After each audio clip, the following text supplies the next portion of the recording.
ക്ലീറ്റോ എന്തൊരു ലുക്കായിരുന്നത്. ഇത്രയും സൗന്ദര്യം ക്ലീറ്റോനുണ്ടായിരുന്നോ? ഇത് എവിടുന്ന ക്ലീറ്റോ ഇത്രയും പൈസ? അതെ, ഒരു രാഷ്ട്രീയക്കാരനെ സംബന്ധിച്ച് ഒരൊറ്റ നിമിഷം മതി ജീവിതം തന്നെ മാറി മറിയാൻ. നമ്മുടെ സൂപ്പർ സ്റ്റാർ പറയുന്നത് കേട്ടില്ലേ, എൻ്റെ ഒറ്റ ചോദ്യം മതി നിങ്ങളുടെ ജീവിതം മാറി മറിയാനെന്ന്. അതുപോലെ ചെറിയ സംഭവങ്ങളൊക്കെ ഉണ്ടായി. സത്യത്തിൽ ക്ലീറ്റോ കാറ് കച്ചവടം ചെയ്യണ്ടെന്ന് പറയുമ്പോ എനിക്ക് വിശ്വാസം വരാറില്ല. അതെ, ഇപ്പൊ എന്നിട്ട് കാറ് നമ്മുടെ മുറ്റത്ത്. ഇനി നോക്കിക്കോ നീ, ഈ മുറ്റത്ത് ഇങ്ങനെ ഒരുപാട് കാറുകൾ ഇങ്ങനെ നിരന്ന് കിടക്കും. അയ്യോ, ഒരുപാട് പൈസ ആവൂല്ലേ ക്ലീറ്റോ? പൈസ വരുമല്ലോ. ഇപ്പൊ നമ്മുടെ എൻ്റെ ഈ ബിസിനസ് ഉണ്ടല്ലോ, ഇതിപ്പോ ആദ്യം നമ്മൾ കൊല്ലം ജില്ലയിലാണ് തുടങ്ങിയിരിക്കണേ. ഇനിയിപ്പോൾ അത് കഴിഞ്ഞ അടുത്ത ആലപ്പുഴ വരും. അങ്ങനെ കേരളത്തിലെ എല്ലാ ജില്ലയിലേക്കും ഇതെങ്ങോട്ടും വികസിച്ച് വരുമ്പോ ഉണ്ടല്ലോ വെച്ചടി കയറ്റമാവും. ക്ലീറ്റോ, ഞാനൊരു കാര്യം പറയട്ടെ. നമുക്കിപ്പോ നമ്മൾ 3 പേരല്ലേ ഉള്ളൂ. നമുക്ക് ഇത്രയും വലിയ വണ്ടിയുടെ ആവശ്യമില്ല. ആ കാറങ്ങ് കൊടുത്തിട്ട് നമുക്കൊരു ബൈക്ക് വിളിച്ചാ പോരെ? അയ്യോ, നിന്നെ ഞാൻ എന്താ എടി, നമുക്ക് പൈസ വരുമ്പോൾ അതിനനുസരിച്ചുള്ള ഒരു നിലയും വിലയൊക്കെ വേണമെങ്കിൽ നമ്മൾ കാറിൽ തന്നെ പോകണം. അത് വെച്ചിട്ട് നീളം കൂടിയ കാറ് തന്നെ വേണം. അതറിയോ? ഇതിപ്പോൾ വാടകയ്ക്ക് എടുത്തതാ. ഇത് കഴിഞ്ഞ് നമ്മളടുത്ത് വാങ്ങും. വാടകയ്ക്ക് എടുക്കുമ്പോൾ കുറെ പൈസ ആവോ? ഓ, അതൊന്നുമില്ല. ഒരു 12,000 13,000 രൂപയാവും. എത്ര? ഒരു മാസത്തേക്ക് 12,000-13,000 രൂപ അത്രേ വരുള്ളൂ. 13,000 രൂപയോ? ഈ 13,000 രൂപ കേട്ടിട്ടില്ല? എനിക്ക് തല കറങ്ങണോ. അപ്പൊ നിനക്ക് മേടിച്ച് സാരിയുടെ വില കേട്ടാലേ നിനക്ക് അറ്റാക്ക് വരും. എത്രയാ? 500 രൂപയോ?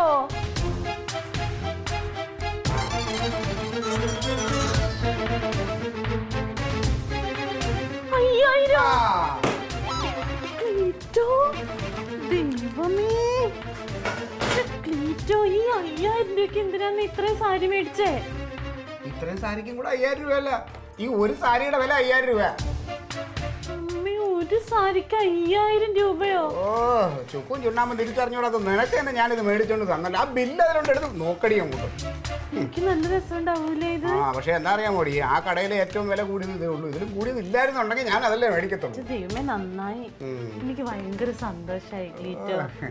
ഇപ്പഴെനിക്ക് സന്തോഷായത്. നിന്റെ സന്തോഷം ഇവളുടെ സന്തോഷമൊക്കെ അല്ലേ എന്റെ സന്തോഷം. അതെന്താന്ന് ചോദിക്കും. ഭാര്യയുടെ വീട്ടില് ഭർത്താവിനൊരു വിലയും നില ഉണ്ടാവണത് എല്ലാ ഭാര്യമാരുടെ ആഗ്രഹം. ഇപ്പഴാ എന്റെ ക്ലീറ്റോന് ഈ വീട്ടിലൊരു വിലയും നിലയൊക്കെ ഉണ്ടായത്.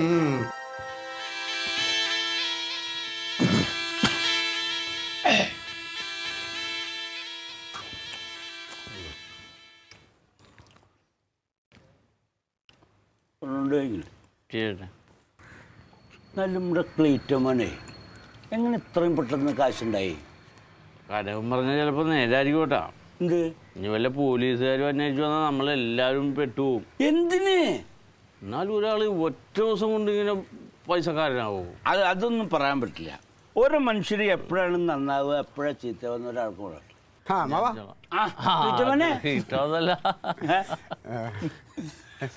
ഇല്ല, അതിനല്ല. നീ എന്തർമ്മന് വരെ വഴുകിയത്? അമ്മാവനെ അടർന്നടിച്ചു. അമ്മാവ തങ്കമായിട്ടെങ്കിലും ഒന്നും രണ്ടൊക്കെ പറഞ്ഞിരുന്നേ, അവർക്ക് ഭയങ്കര സന്തോഷമാണ്. ഉണ്ടാവും. സന്തോഷമില്ലാണ്ടിരിക്കും. തങ്ക ഒരിക്കലും വിചാരിക്കാത്ത കാര്യമില്ലേ നടന്നത്. തങ്കം മാത്രം ഈ ലോകത്ത് ആരെങ്കിലും വിചാരിച്ചാ ക്ലീറ്റോ നന്നാവും, പണക്കാരനാവും എന്നൊക്കെ. എന്നാലും എൻ്റെ മോനെ, നിനക്ക് എങ്ങനെയാണ് അത്ര പെട്ടെന്ന് ഇത്ര കാശ് കിട്ടി? അത് പിന്നെ അമ്മാവ, നമ്മൾ ചെറിയ ബിസിനസ് ഉണ്ടല്ലോ, ഞാനിങ്ങനെ ഒരു അതേ വേറൊന്നും വിചാരിക്കരുത്, ഞാൻ ആരോടും പറഞ്ഞിട്ടില്ല. കുറേ വർഷമായിട്ട് ഞാൻ ഈ ബിസിനസ് ഇങ്ങനെ പ്ലാൻ ചെയ്തുകൊണ്ടിരുന്നു. ഇപ്പോൾ അത് നടന്നു. കണ്ട, അത് അത്രയും മാത്രം രാഷ്ട്രീയ ബിസിനസ്. പക്ഷെ അത് എന്താണെന്ന് പറയാത്തതാണ് കനകന്റെ പ്രശ്നം. നീ ബിസിനസ് എന്താണെന്ന് പറഞ്ഞൂടെ? അല്ല, അതെന്താ അത് നമ്മൾ പറയല്ലേ, അത് എൻ്റെ പേഴ്സൺ. ഞാൻ എൻ്റെ ഭാര്യയോട് പോലും പറഞ്ഞില്ല. അപ്പോൾ പിന്നെ ഞാൻ എൻ്റെ അളിയനോട് എങ്ങനെ പറയും? അത് ചിലർക്ക് ചില സീക്രട്ട് ഉണ്ടാവും, അത് അറിഞ്ഞോളണം എന്തത്ര നിർബന്ധം? അല്ലെങ്കിൽ ഇന്നലെ വരെ നിന്റെ എല്ലാ കാര്യത്തിനും അവൻ സഹായിച്ചല്ലേ, പിന്നെ അവനോട് മാത്രം പറഞ്ഞാലെന്താ? അതെ, പറയാറുന്നല്ലോ എനിക്ക്. അമ്മാവ, ഞാൻ ഇങ്ങനെ ഒരു ബിസിനസ് തുടങ്ങുന്ന കാര്യം അവനോട് പറഞ്ഞിരുന്നാൽ അവൻ ഇത് പാര വെച്ചാൽ എൻ്റെ ഈ ബിസിനസ് നടക്കുകയും ചെയ്യില്ല. പാര വയ്ക്കവൻ ഈ ബിസിനസ് നടക്കില്ല. അതത്രേ ഉള്ളൂ. അവനെ മറ്റുള്ളവരും നന്നാവണ് കണ്ടുകൂടാ. അവൻ്റെ അച്ഛൻ്റെ സ്വഭാവ. എൻ്റെ അളിയനെ എങ്ങനെയായിരുന്നു? ഞാൻ നേരെ അവൻ എൻ്റെ അളിയനെ കണ്ടുകൂടാ. അവസാനം എൻ്റെ അളിയൻ മരിച്ചപ്പോഴാണ് ഞാൻ നേരെയായത്. അതുപോലെ വിറ്റമനെ, നീ നേരെ ആവണമെങ്കിൽ കനകൻ ചാകണോ? എന്ന് ഞാൻ പറഞ്ഞോടാ. അല്ല, പറഞ്ഞു വന്നപ്പോ പിന്നെ അല്ല അവൻ അങ്ങനെ അല്ല ഉദ്ദേശിച്ചത്. അല്ല ഉദ്ദേശിച്ചത്. പിന്നെ അവൻ നിൽക്കിച്ചാൽ അവനേക്കാൾ നീ വലിയവനാവണം. അവൻ ഓരോ ആവശ്യങ്ങൾക്ക് നിന്റെ കാല് പിടിക്കാൻ വരണം. അങ്ങനെ വേണം വേണം വേണം. ഇല്ല ബാബ, എനിക്ക് അങ്ങനെയൊന്നും ഇല്ല. നിനക്ക് അങ്ങനില്ല, പക്ഷെ അമ്മാവന് അങ്ങനെ ഉണ്ട്. അവനെ കുറച്ച് അഹങ്കാരം കൂടെ. അവൻ കഴിക്കണ്ട, ഇത് ക്ലീറ്റ് മുമ്പ് കഴിക്കണം. നീ കഴിച്ചോളാം. കഴിച്ചിട്ട് ചെക്കനവൻ. ഏട്ടാ, ദേ ക്ലീറ്റോ ചേട്ടൻ വലിയൊരു കാർ മേടിക്കാൻ പോണെന്ന്. അവൻ എന്തെങ്കിലും വാങ്ങിച്ചോട്ടെ. നാത്തും പറഞ്ഞതാ, പേരൊന്നും അറിയാൻ പാടില്ല, പക്ഷേ കുറച്ച് നീട്ടം കൂടിയ കാറാന്ന്. അവ എന്തെങ്കിലും വാങ്ങിച്ചോട്ടെ എന്റെ ജമന്തി. എനിക്ക് അവന്റെ ഒരു കാര്യം കേൾക്കണ്ട, ഒന്നും എന്നോട് പറയണ്ട. നിനക്ക് വേറെ വല്ലതും പറയാനുണ്ടോ? ആ പറയാനുണ്ട്. എന്താണ്? ഇന്നലെ നാത്തൂന് 5 സാരിയാ മേടിച്ചത്. എനിക്ക് ഇന്ന് ഒരു സാരിയെങ്കിലും മേടിക്കണം. എടി, അവള് കറുത്തതല്ലേ, അവൾക്ക് ഓരോ സാരിയും ചുറ്റിയിട്ട് വേണം സൗന്ദര്യം ഉണ്ടാക്കാൻ. നീ ഓൾറെഡി സുന്ദരിയല്ലേ, നിനക്ക് ഈ മാക്സ് ഇട്ട് കഴിഞ്ഞാൽ തന്നെ എന്താ സൗന്ദര്യം? എത്രയാണ് സാരി?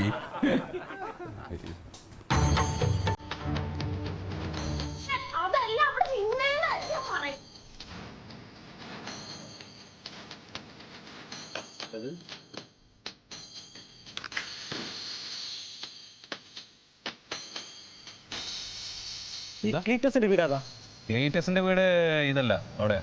അല്ല, ഇത് രണ്ടും ഒരു വീടാണ്, പക്ഷെ ക്ലീറ്റോ ചേട്ടന്റെ മുറി അവിടെയാണ്. അത്രേ ഉള്ളൂ അല്ലേ? എന്താ കാര്യം? നിങ്ങൾ ആരാ ക്ലീറ്റസിന്റെ? ഇത് അളിയനാ, ഞാൻ അളിയന്റെ ഭാര്യ. അളിയനൊന്ന് ഇങ്ങോട്ട് വന്നേ, ഇങ്ങോട്ട് വന്നേ. അതെ,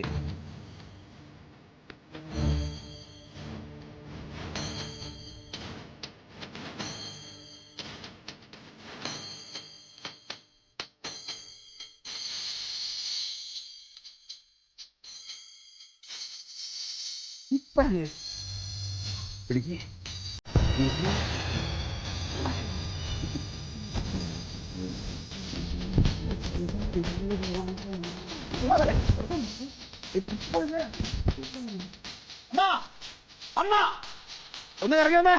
അമ്മാവാ വാ, അമ്മാവാ. ക്ലീറ്റസേ, തങ്കം, രണ്ടുപേരും ഒന്ന് പുറത്തേക്ക് ഇറങ്ങി വാ. ക്ലീറ്റസേ, ഇങ്ങ് വാ.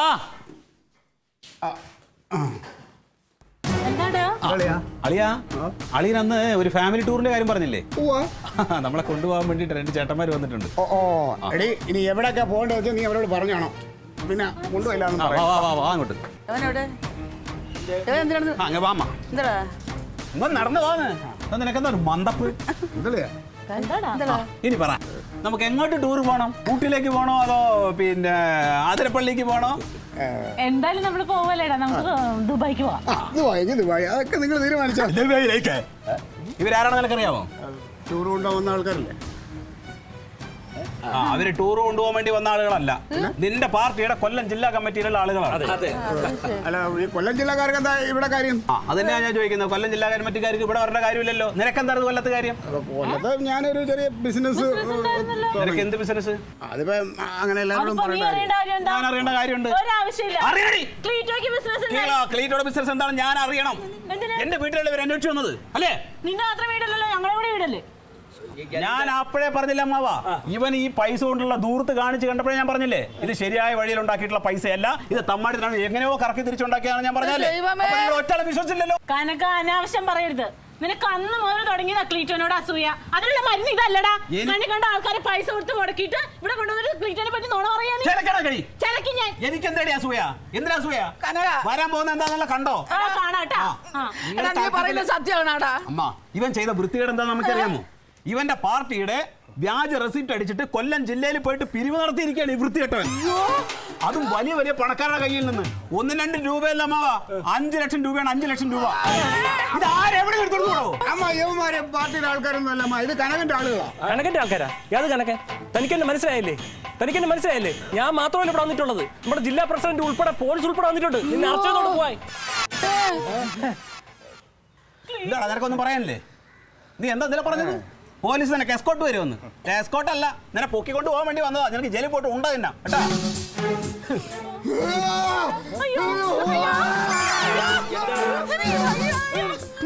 ഒന്നുമില്ല, കിടക്കട്ടെ അവിടെ കിടന്ന് ചാവണൊക്കെ ചാവട്ടെ.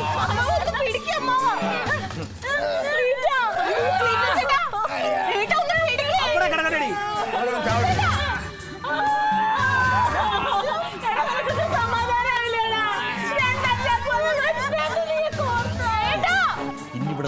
നമ്മുടെ കുറ്റത്തിന് നമ്മൾ സമാധാനം പറയേണ്ടി വരും. വാ പോവാം വാ.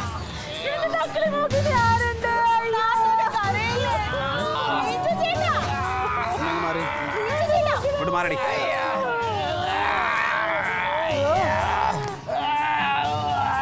അളിയാ അളിയാ നിർത്തളിയാ.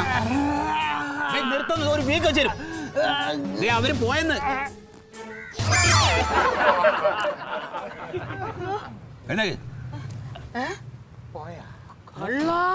അതെ, തൽക്കാലം നീ രക്ഷപ്പെട്ടു അവരുടെ കയ്യിൽ നിന്ന്. പക്ഷേ നീ ഇപ്പിറങ്ങണം. ഈ നിമിഷം നീ വിട്ടു നിൽക്കണം. എന്തിനെന്നാ? നീ ഉണ്ടാക്കി വെച്ച 5 ലക്ഷം രൂപ ബാധ്യത നിന്റെ തന്ത കന്നാലി മത്തായി കൊണ്ടുവന്ന് വിട്ടോ അതുകൊണ്ട് ഇപ്പിറങ്ങിക്കൊള്ളണം. എന്റെ അളിയ ഇതൊന്നും വലിയ കാര്യമായിട്ട് എടുക്കല്ലേ. ഇതൊക്കെ ഞങ്ങൾ രാഷ്ട്രീയക്കാരുടെ ഒരു അടവ് നയമല്ലേ അളിയാ. മുന്നേ വേണ്ടത്. ഓ, നീ ഇത്ര വലിയ ഗെയിമിയൊന്നും വേണ്ട. നീ എന്താ പറഞ്ഞത്? 3 അറ്റാക്ക് വന്നതാണ്. അവൻ എന്റെ കെട്ടാനോട് നീ എനിക്ക് വിടടി. ജോത്സ്യന്റെ അടുത്ത് പോയി നോക്കിയിട്ട് നീ എന്താ പറഞ്ഞത്? ഇവൻ നിധിയാണെന്ന്. ഇവൻ നിധിയല്ല, ഇവൻ കുടുംബം കലക്കാൻ വേണ്ടി വന്നിട്ടുള്ള